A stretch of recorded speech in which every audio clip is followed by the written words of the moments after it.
ओम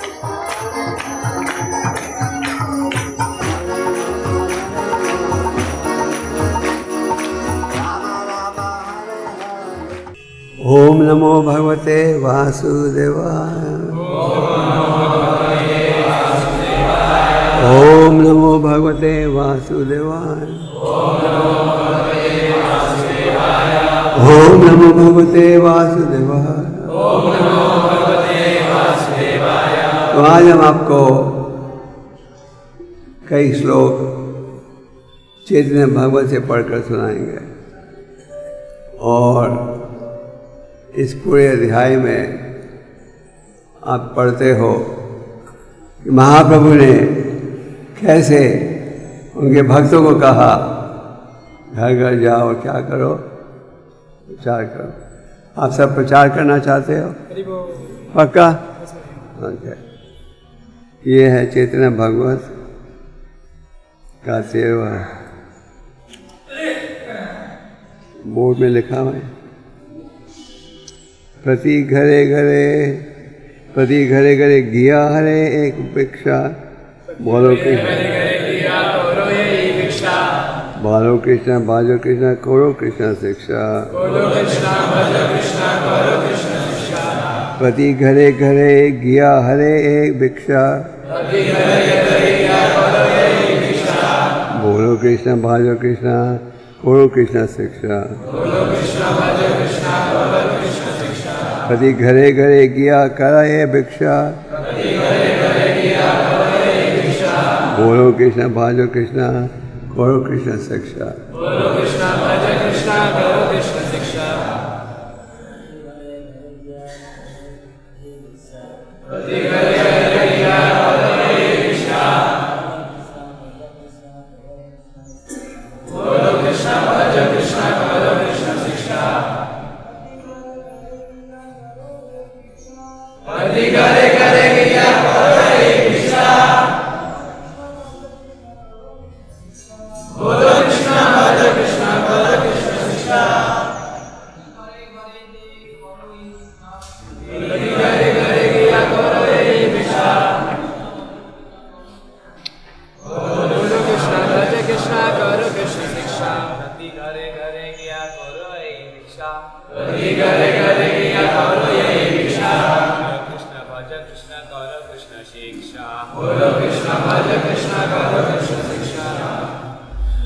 माता जी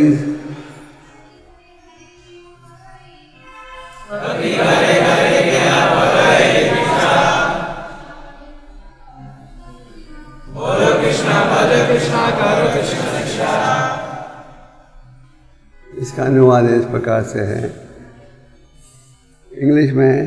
Go to every house and beg in this way. Chant the names of Krishna, worship Krishna, follow Krishna's instructions. ये बात दोहराइए। Go to every house. And beg in this way. Chant the names of Krishna. Worship Krishna. Follow Krishna's instructions. Hindi में हर घर में जाओ और भीख मांगो। क्या? कृष्ण का नाम लो, कृष्ण की उपासना करो और कृष्ण की शिक्षा को अपनाओ। और इस श्लोक से पहले एक और श्लोक है। सुना सुना नित्यानंदा सुना हरिदास सर्वथा मारा आज्ञा कर प्रकाश। सुनो नित्यानंदा हरिदास, जाओ और मेरा प्रचार करो हर जगह। ओम ज्ञान तिमिरन्धस्य ज्ञानाञ्जना शलाकया चक्षुर्मिलितं येन तस्मै श्री गुरवे नमः। श्री चैतन्य मनोभीष्टं स्थापितं भूतले स्वयं रूप कदा ददाति स्वाहा। जय श्री कृष्ण चैतन्य प्रभु नित्यानंद श्री अद्वैत गदाधर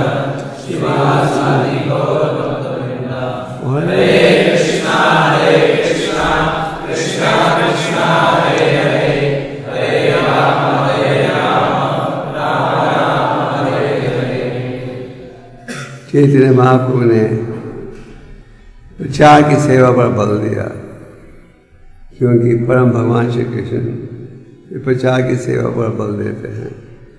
18वें अध्याय में गीता के भगवान कहते हैं सब भक्तों में सबसे प्रिय कौन है? मैं प्रचार कर रहा है।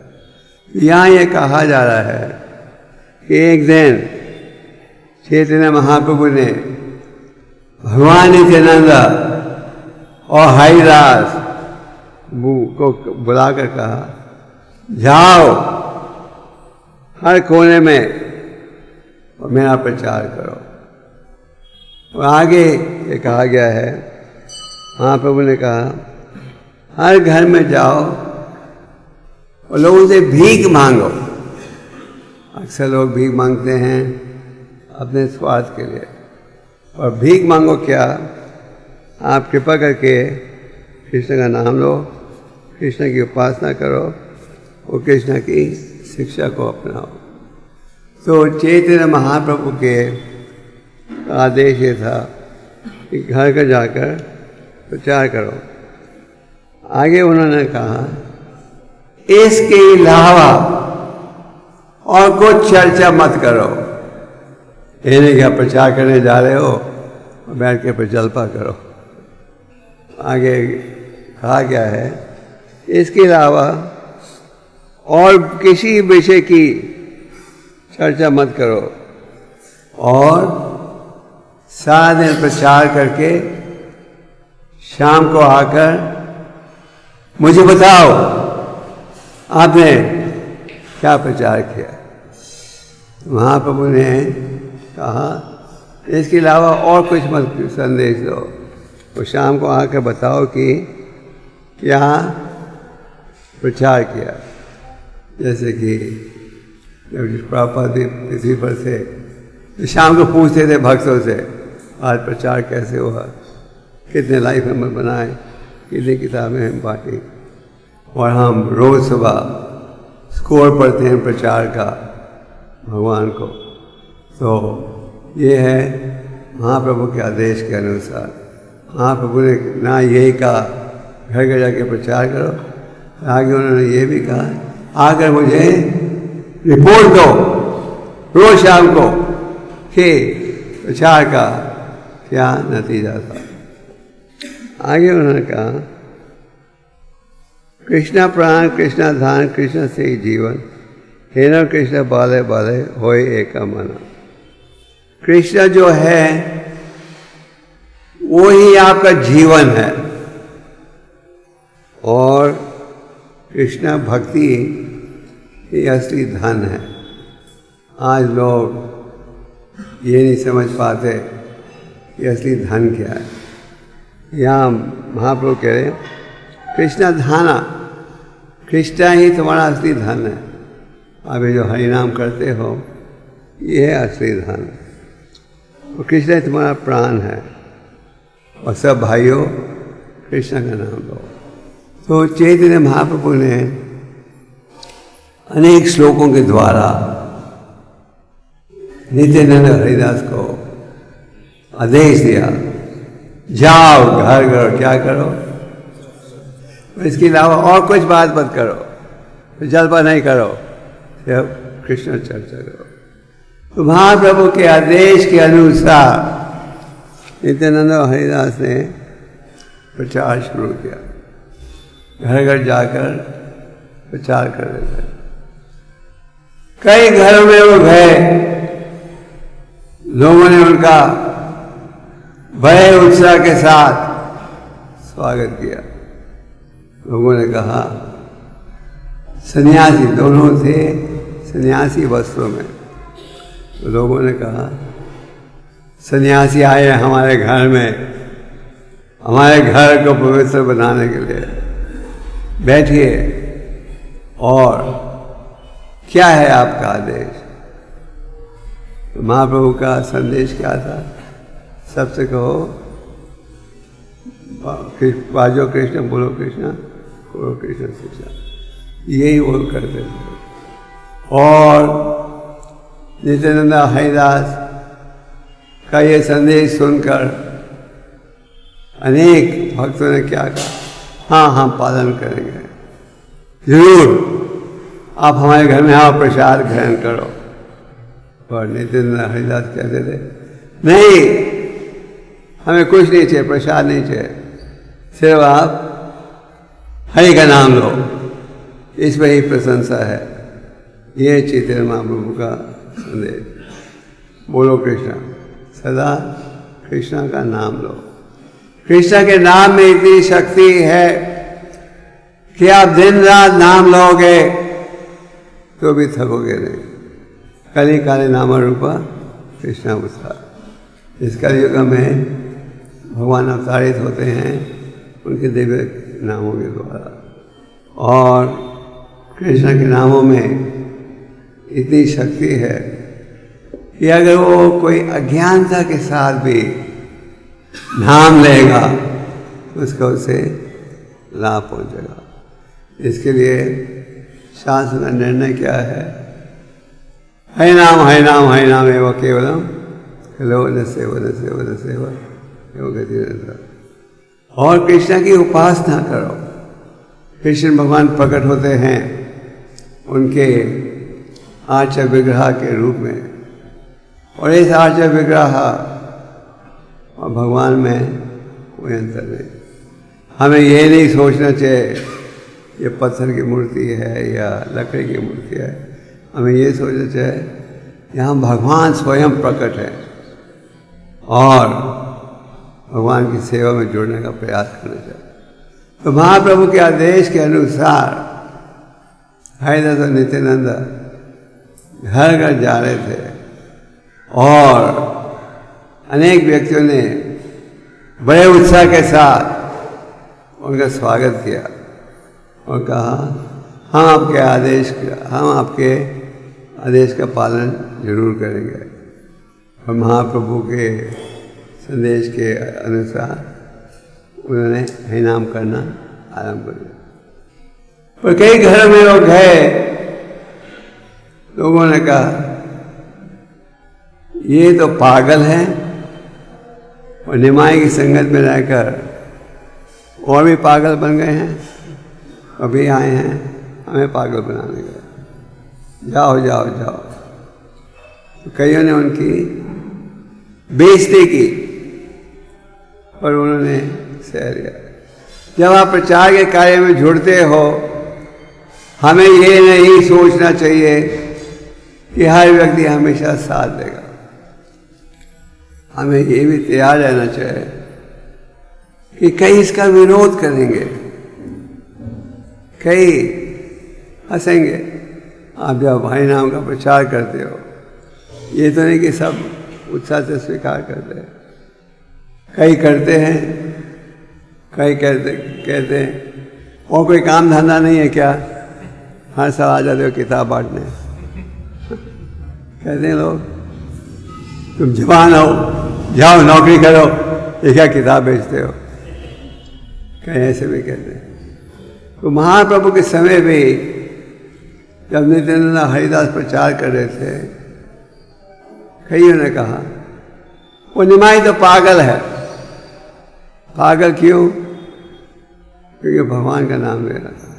जब चैतन्य महाप्रभु ने अपना संकीर्तन आंदोलन आरंभ किया तो कईयों ने उसका विरोध किया।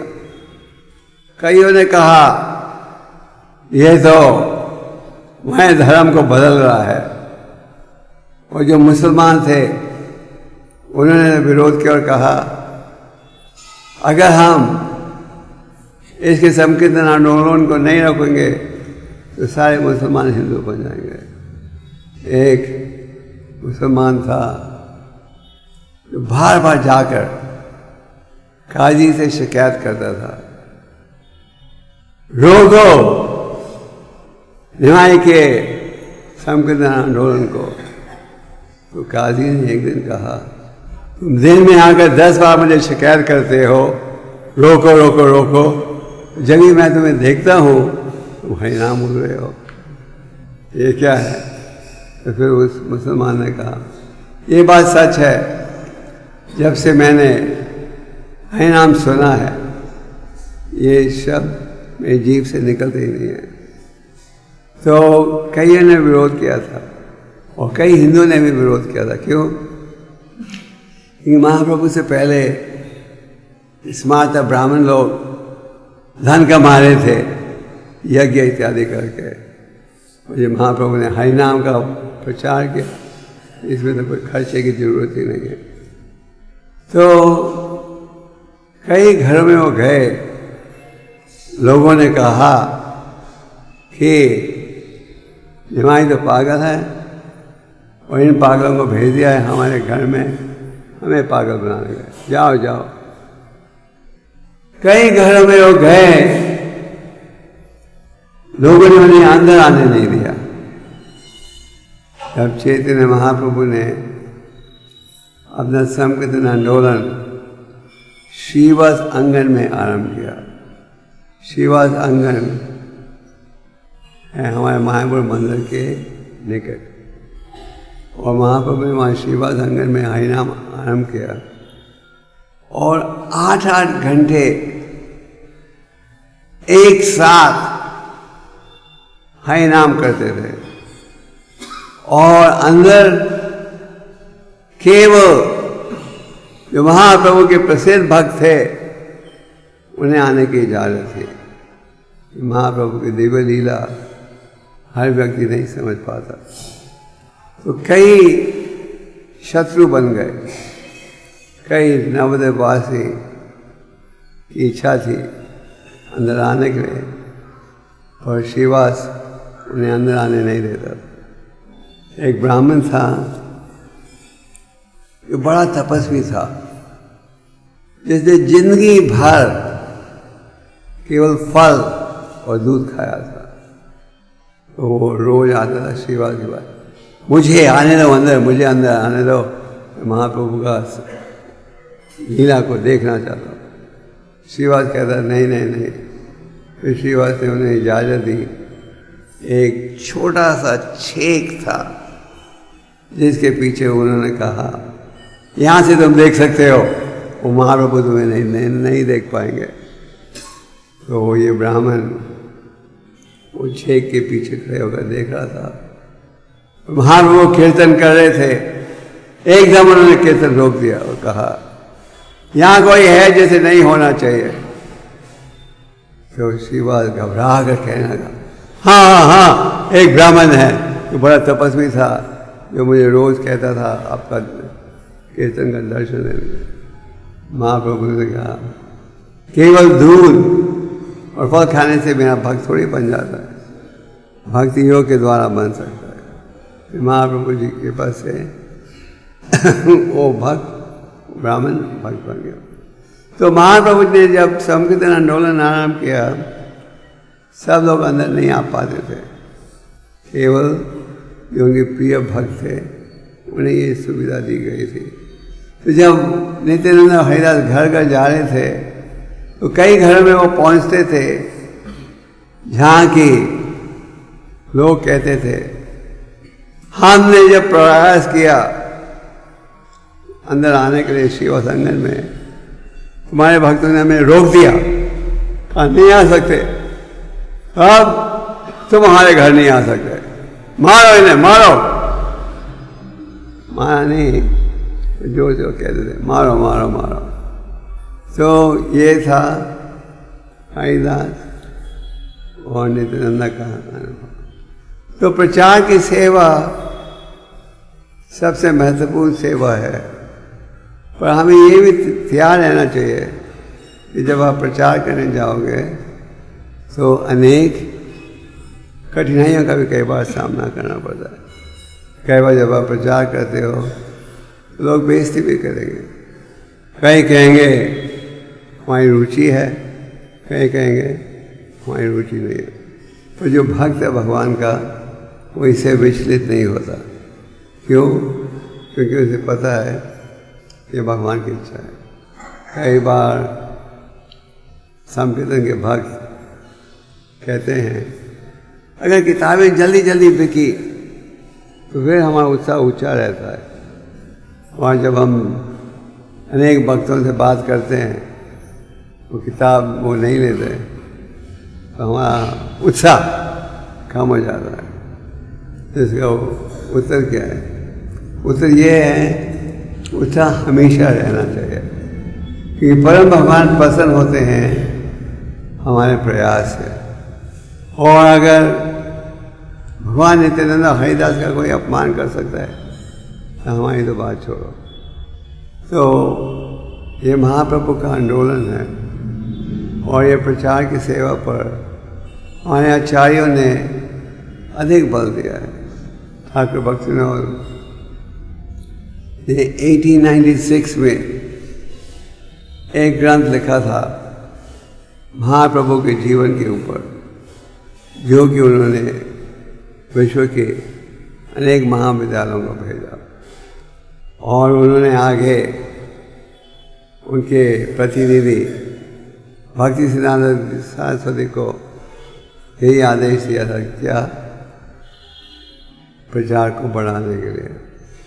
तो भक्तों की इच्छा रहती है कि हम प्रचार को बढ़ाएं। और प्रहलाद महाराज ने क्या कहा इस विषय में? जब मैं देखता हूँ कि किस प्रकार लोग दुख की स्थिति को सुख की स्थिति में बनाने का प्रयास कर रहे हैं, मुझे अत्यंत दुख होता है। तो हम प्रचार की सेवा में क्यों जुड़ते हैं? नफा कमाने के लिए? क्योंकि हमारी इच्छा है पतितों का उद्धार किया जाए। चैतन्य महाप्रभु से पतित भगवान नरोत्तम ठाकुर क्या कहते हैं? श्री कृष्ण चैतन्य प्रभु दया करो मोरे, तुम बिना के दयालु जगत संसार है। पतित पवान है तो तवा अवतारा, वो समय पतित प्रभु ना पाएगा।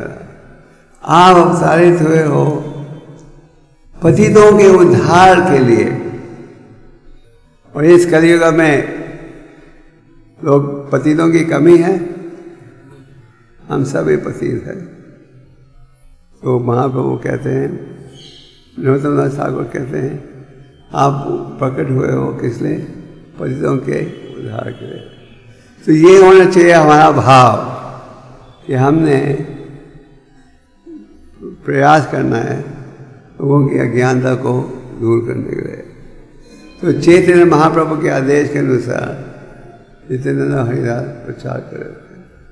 और हालांकि कई स्थानों में उनकी बेइज्जती हुई, उन्होंने अपना प्रचार का कार्य नहीं रोका और वो प्रचार कर रहे थे। उन्होंने देखा दो भाई शराब के नशे में और एक दूसरे के बाल खींच रहे थे, गाली दे रहे थे। तो उन्होंने पूछा वहाँ के लोगों से, कौन है ये दो भाई झगड़ा कर रहे हैं, एक दूसरे के बाल को खींच रहे? लोगों ने कहा, अरे ये तो बहुत खतरनाक लोग हैं, इनके पास बिल्कुल मत जाना, इनके पास जाओगे तो जिंदा नहीं लौटोगे। और इनका जन्म तो ब्राह्मण कुल में हुआ था, पर बुरी संगत में घिरकर हर प्रकार का पाप कर रहे हैं और इनसे बचकर रहना। तो नित्यानंद सोचने लगे कि अगर हम इनका उद्धार कर दें तो चैतन्य महाप्रभु की महिमा और भी बढ़ेगी। लोग कहेंगे, महाप्रभु ने ऐसे पतितों का उद्धार कर दिया। तो इस आदेश के साथ, इस भाव के साथ वो आगे बढ़े और इन दो शराबियों के पास वो प्रचार करने लगे। और जैसे ही उन्होंने भगवान का नाम सुना, उन्होंने क्या किया? गाली देकर उनको पीटने आ रहे थे। नित्यानंद हरिदास को भागना पड़ा और नित्यानंद ने हरिदास को कहा भागो भागो भागो। दोनों भागे। जगाई मदाई जो थे ये शराब मांस वगैरह खाते थे, वो उनका पीछा नहीं, उनको पकड़ नहीं पाए। और नित्यानंद ने कहा हम क्यों गए उधर? और लोगों ने कहा अच्छा हुआ, हमने तो बोला था इन शराबियों के पास मत जाओ, जब ये हो गए। अच्छा हुआ कि उन्हें भगा दिया। और जब शाम को नित्यानंद और हरिदास भगवान के पास गए, भगवान ने पूछा क्या आज कितना प्रचार किया, कितने लोगों को जोड़ा? उन्होंने कहा जो अभ्यास था जगाई मदाई के साथ। जब उन्होंने ऐसे कहा तो भगवान ने कहा वापस जाओ। अगले दिन नित्यानंद हरिदास वापस नहीं जाना चाहते थे क्योंकि उनको भय था दो शराबी भाई उनको मारेंगे या गाली देंगे। महाप्रभु कहा नहीं, वापस जाओ। और महाप्रभु के आदेश के अनुसार वो फिर वापस लौटे।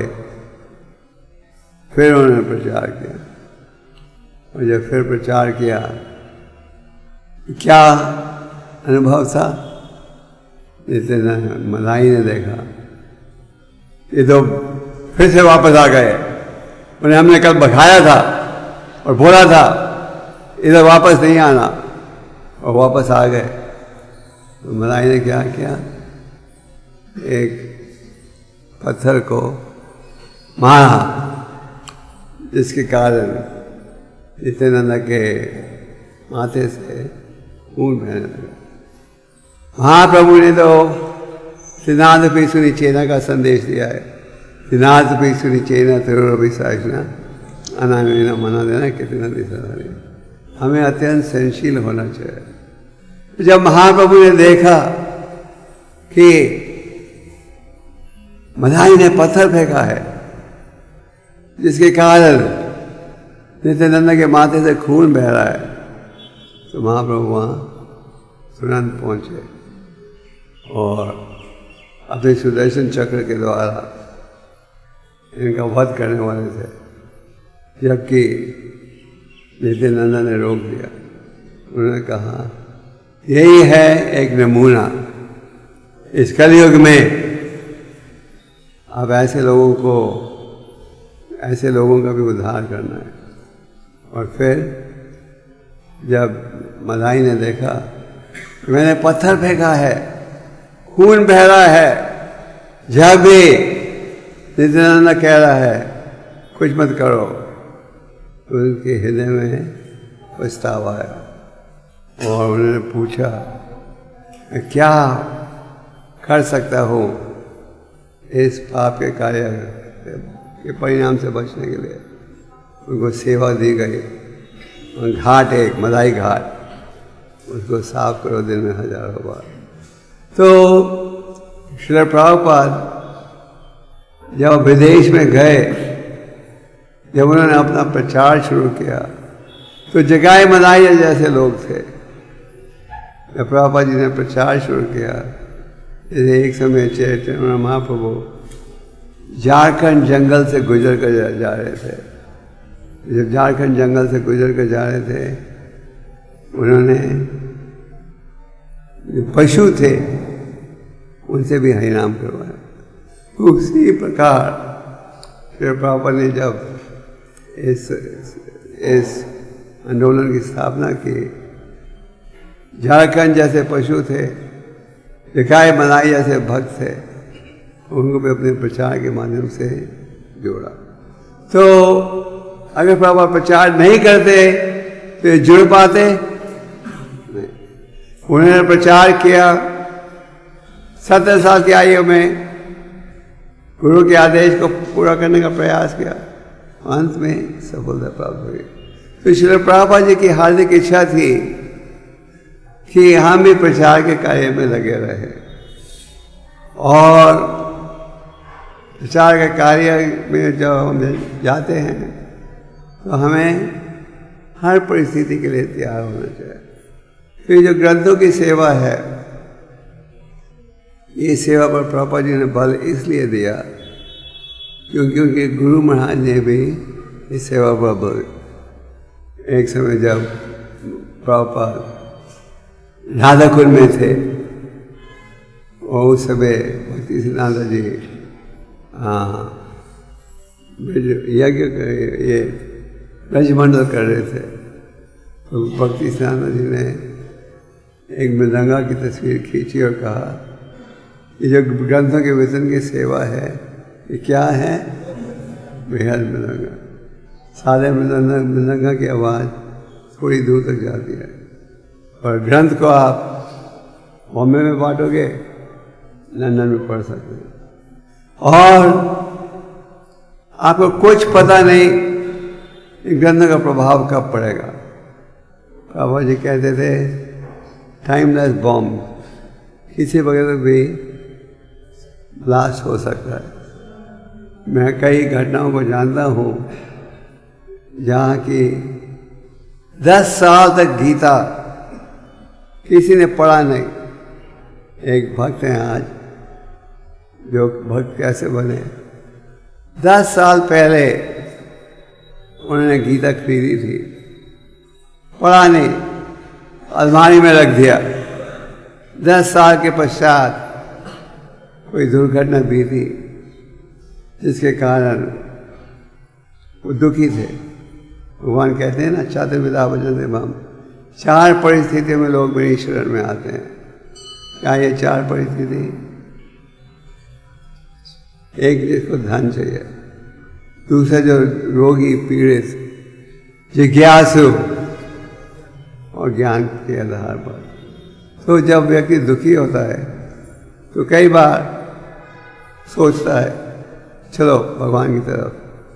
तो इस व्यक्ति ने गीता पढ़ना शुरू किया क्योंकि 10 साल तक उसने खोली भी नहीं थी। पढ़ना शुरू किया, इसका उनके मंदिर जाना शुरू किया, अंत में भक्त बन गए। तो ऐसे कई उदाहरण हैं। एक बार एक भक्त है, वो किसी की शादी में गया था,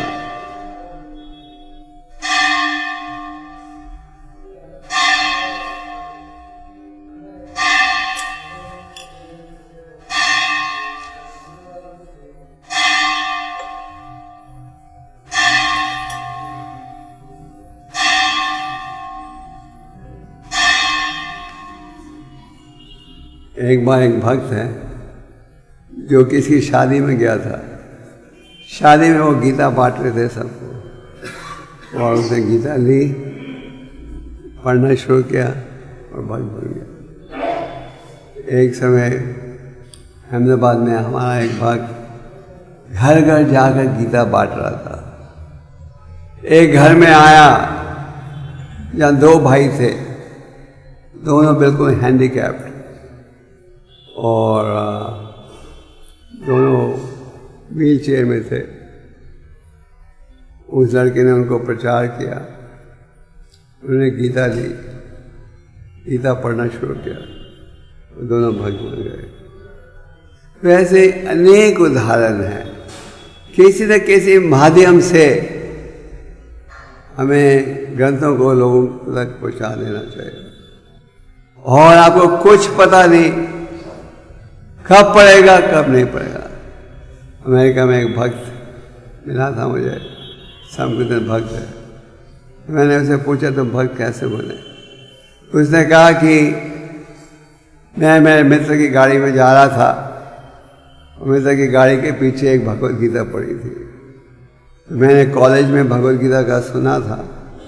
मैंने जब देखा कि भगवद गीता है, मैंने उसे पूछा मैं ये बोरो कर सकता हूँ, मांग सकता हूँ तुम्हारे से?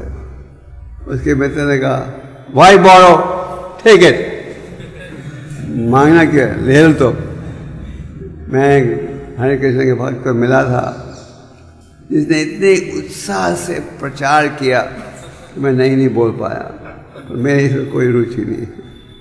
उसने वो गीता ली और पढ़ना शुरू किया और भक्त बन गया। तो ऐसे हजारों उदाहरण हैं। तो ये जो मैराथन की सेवा है, ये सब सेवा में सबसे महत्वपूर्ण है। और हमारे में असल में प्रचार का उत्साह सारा साल रहना चाहिए। ये नहीं कि साल में एक महीने। और हम प्रचार क्यों करते हैं? प्रभुपाद महाचार्यों को प्रसन्न करने के लिए। वैष्णव की इच्छा है कि सब पतितों का उद्धार हो। और अगर हम उत्साह से प्रचार करेंगे तो उसका अच्छा नतीजा भी होगा। आप भी अगर किसी दुकान में जाओ और बेचने वाला उत्साहित है तो ज़्यादा प्रभावित होते हो, नहीं? अगर आप किसी दुकान में जाओ और सेल्समैन आपकी तरफ देखे भी नहीं, आप खरीदना भी चाहो तो नहीं खरीदोगे। तो प्रभुपाद जी ने बॉम्बे में कहा था, लोग इन ग्रंथों को लेते हैं, हम भक्तों के उत्साह से प्रभावित होकर। तो ये जो प्रचार की सेवा है, ये हम सबको मौका देती है भगवान के शरणागत होने का, और सबको मौका देता है, मिलता है भगवान को प्रसन्न करने के लिए। कई बार भक्त कहते हैं, पर हमने तो ये कभी किया नहीं पहले, हमारे में ये शक्ति नहीं है। तो भगवान इस विषय में क्या कहते हैं? कहते हैं कि जो प्रयास करोगे, अगर कमी भी है तो कमी दूर हो जाएगी। तो हर साल हमारे भक्त भारत में ही नहीं, विदेश में भी ये ग्रंथों का मैराथन करते हैं। भारत में तो इस समय खास करके बॉम्बे इलाके में मौसम बहुत अच्छा है, और विदेशों में गहरी ठंड है इस समय, बहुत ठंड है। कई स्थानों में बर्फ है, और इस बर्फ में, ठंडे वातावरण में कि हमारे जो भक्त हैं प्रचार करने जा रहे हैं। Some of them preach with these foreigners. We can talk to them. वो प्रचार करने जाते हैं, केवल एक ही कारण, प्रभुपाद जी से प्रसन्न होंगे। तो आप सब जुड़िए इस सेवा में, और अगर हम प्रयास करेंगे तो भगवान अवश्य ही सहयोग देंगे। God help those who help themselves. ये साल आपके बॉम्बे के मंदिर ने ये जिम्मेदारी ली है, कितनी गीता बांटने की? 2 लाख। पिछले साल 1,80,000 करा। और ये ग्रंथों के वितरण की सेवा जो है सबके लिए है, जो ब्रह्मचारी हैं, गृहस्थ भक्त है, सबके लिए। आखिर सबको भगवान की कृपा चाहिए। एक समय महाप्रभु के एक भक्त थे जिनका नाम था वासुदेव विप्र। इन्हें कोढ़ की बीमारी थी, पर वो इतने दयालु थे, उनका पूरा शरीर कीड़े के साथ भरा हुआ था। वह इतने दयालु थे, जब कोई कीड़ा उनके शरीर से नीचे गिरता था, उसे उठाकर वापस जोड़ देते थे। तो वासुदेव विप्र महाप्रभु को मिलने गए, जो कि कुर्मा ब्राह्मण के घर में निवास कर रहे थे। तो जब वो मिलने गए, उन्हें पता लगा कि महाप्रभु चल पड़े हैं, और शोक में वो दुखी हो गया। महाप्रभु तो परम भगवान है, अंतर्यामी है। जब उन्हें पता लगा कि वासुदेव विप्र दुखी है कि उनका दर्शन प्राप्त नहीं कर पाया, महाप्रभु लौटे कुर्मा ब्राह्मण के घर। जब वो उनके घर में लौटे, महाप्रभु ने वासुदेव विप्र को गले लगाया। जब गले लगाया तो पूरा शरीर जो भरा हुआ था पस के साथ, कीड़ों के साथ, वो बन गया खूबसूरत युवक का, और खूबसूरत युवक का शरीर बन गया।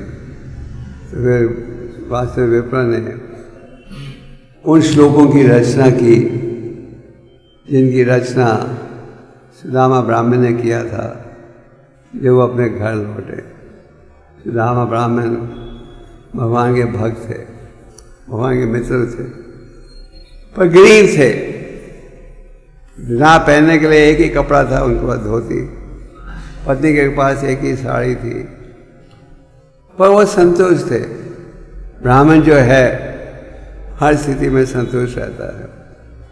उनकी पत्नी बार बार कहती थी, तुम्हारा एक धनी दोस्त है, उसको जाके क्यों नहीं मिलते। पत्नी की भावना थी कि धनी मित्र को मिलेगा, कोई सुविधा मिलेगी। तो पति की भावना थी, मेरे मित्र हैं, उन्हें मिलने जाता हूँ।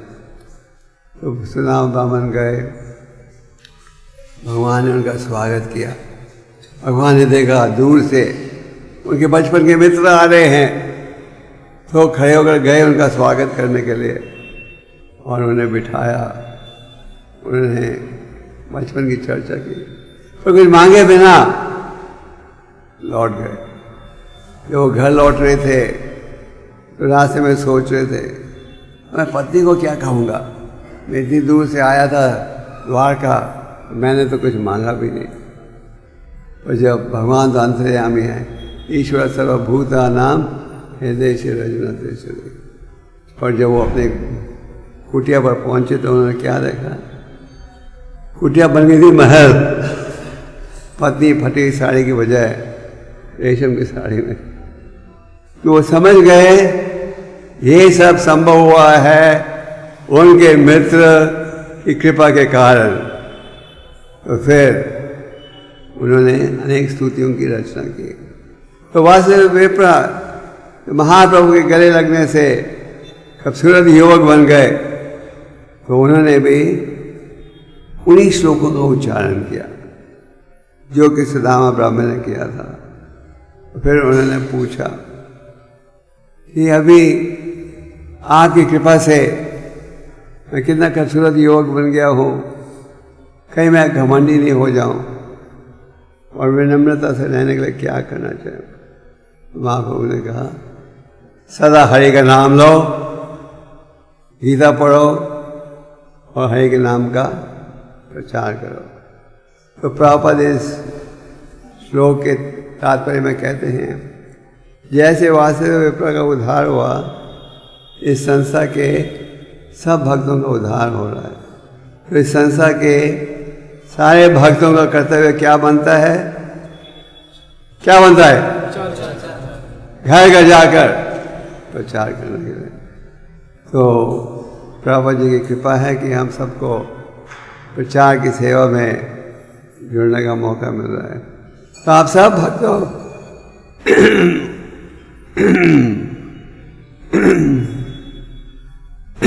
तो आप सब भक्तों से विनती है कि उत्साह के साथ जुड़िए इस सेवा में। असल में हमारे में उत्साह 365 दिन होना चाहिए। माया का मैराथन कितने दिन चलता है साल में? हाँ, पूरा साल। तो आपका मैराथन पूरा साल चलना चाहिए या 1 महीना?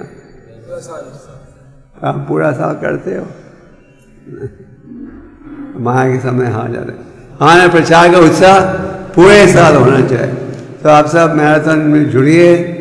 कई बार कल निकल चुके हैं और प्रयास करो, उत्साहित रहो, अच्छी साधना रखो और आप देखोगे कि आप जो आपका कोटा है उसको आसानी से कर पाओगे। और अगर आज इस्कॉन संस्था का प्रचार बढ़ रहा है, भक्तों की संख्या बढ़ रही है, उसका मूल कारण है इन ग्रंथों का प्रभाव। हम कई बार सोचते हैं कोई इन ग्रंथों को नहीं पढ़ता, ये गलत है। इन ग्रंथों को लोग पढ़ते हैं और बार बार पढ़ते हैं, और गीता का जो संदेश है रोज पढ़ोगे तो भी वो कम है। जितने ध्यान से पढ़ोगे उतनी तेजी से उसे समझ पाओगे। आप सब जुड़िए इस मैराथन की सेवा में, और सब जुड़ोगे, सब जो हमारे गृहस्थ भक्त हैं वो भी सब जुड़िए और प्रयास करो 2 लाख से भी अधिक ग्रंथों को बांटने के लिए। सबके दिया गया खीर घोर पे। कोई question? Ajay, you want to say something? हाँ बोलिए। हरे कृष्ण। महाराज हम जिसको गीता बांटते हैं देते हैं, तो पहले से वो क्या बोलना चाहिए जिसके वजह से वो तुरंत गीता लेने के लिए आग्रह प्रकाश करें? क्योंकि हम पहले श्लोक बोलते हैं, ये बोलते मुझे समझ में नहीं आता। देखिए अलग अलग भक्त के अलग अलग प्रचार की लाइन है। कोई ऐसा एक मंत्र नहीं है जो बोलोगे तो लोग गीता जरूर लेंगे। आप समझे? आप बोल सकते हो ज्ञान का ग्रंथ है, ऐसी खुशी का साधन है, पर ऐसा कोई मंत्र नहीं है ये लाइन बोलो तो लोग गीता जरूर लेंगे। आपको एक्सपेरिमेंट करना पड़ेगा अलग अलग लाइनों के साथ। सबसे महत्वपूर्ण सेवा है, आवश्यकता है, सुबह साधना अच्छी रखो और उत्साह से करो। साधना अच्छी रखोगे, मैं तो संकीर्तन भक्तों को हमेशा कहता हूँ माला का जाप इत्यादि सुबह समाप्त करो, तो सारा दिन चेतना ऊंची रहेगी। जब आप मंदिर में सेवा करते हो माया का दर्शन कम होता है। जब आप बुक डिस्ट्रीब्यूशन में जाते हो बाहर, माया का दर्शन भी बढ़ जाता है। ठीक है ना? चारों तरफ माया को देखते हो। तो इसके लिए खास करके जब आप मैराथन की सेवा कर रहे हो आपको बहुत ही सावधान रहना चाहिए। और कोई? यस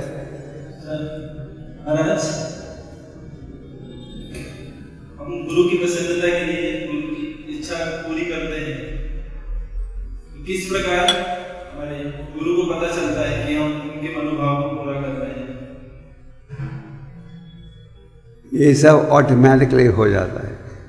जब आप सेवा कर रहे हो परम भगवान, प्रभुपाद, सारे आचार्य सबको पता रहता है आप सेवा कर रहे हो। आप समझे? जब आप सेवा करते हो, प्रचार किया, कोई भी अच्छी सेवा, तुरंत भगवान पहचान लेते हैं और ये आपके रिकॉर्ड में आ जाता है। आज के दिन इस भक्त ने इतना प्रयास किया था, इतने ग्रंथ बांटे थे। और जैसे महाप्रभु ने कहा प्रचार करो और जो रिजल्ट है वो मुझे सुनाओ। तो इसलिए हम रोज सुबह भगवान को सुनाते हैं प्रचार का परिणाम, और हम संकीर्तन स्कोर भी पढ़ते हैं।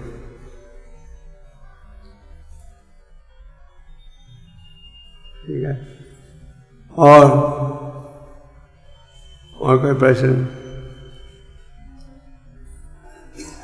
नो? और कोई प्रश्न नहीं?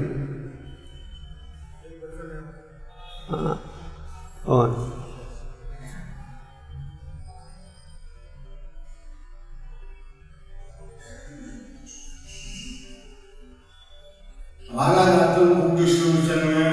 हाँ, जैसे गीता डिस्ट्रीब्यूट करते हैं ना, तो जिसमें लोग बोलता हमारे घर में गीता है पहले, आपने बोलो तो फिर हम कहते हैं कि ठीक है आपके यहाँ शादी है क्या है फंक्शन है उनको बांट देना। अब वो बोलते हैं वो तो सब लोग नशेड़ी हैं, सब लोग, वो कोई दारू पीता बेटाओं को कहाँ गीता था, तो लेकिन फिर लोग ले लेते हैं, फिर इस्लाम के लोग वो लोग भी गीता ले लेते हैं, 100-1000 रुपये फोटो मिले तो 100-150 क्या है, लेकिन गीता को घर बना देते हैं, फेंक देते। गीता को फेंके तो अपराध होगा, पर जो भक्त है भगवान की प्रशंसा के लिए हर प्रकार का रिस्क लेता है। हमारे भक्त हैं विदेशों में जिन्होंने कत्ल खाने में जाकर गीता बेची है। तो रिस्क लेना पड़ता है भगवान के प्रचार के लिए। और अगर कोई कहे हमारे पास गीता है तो आप कह सकते हो, आप किसी और मित्र को दे सकते हो, पूछो घर में कितने सेल फोन हैं, वो कहेंगे 7-8, तो 7-8 गीता भी होनी चाहिए। हर घर में कम से कम 7-8 सेल फोन है, हर व्यक्ति के पास कम से कम 2-3 सेल फोन है ना, सबके अलग अलग। तो अगर आप 7-8 सेल फोन रख सकते हो तो 7-8 गीता भी रख सकते हो। और प्रभुपाद जी ने कहा इन ग्रंथों में इतनी शक्ति है कि एक श्लोक ही अगर कोई पढ़ ले और अपना ले उसका जीवन सफल हो सकता है। तो प्रयास करो, प्रचार करो, भगवान आपको बुद्धि देंगे। मोर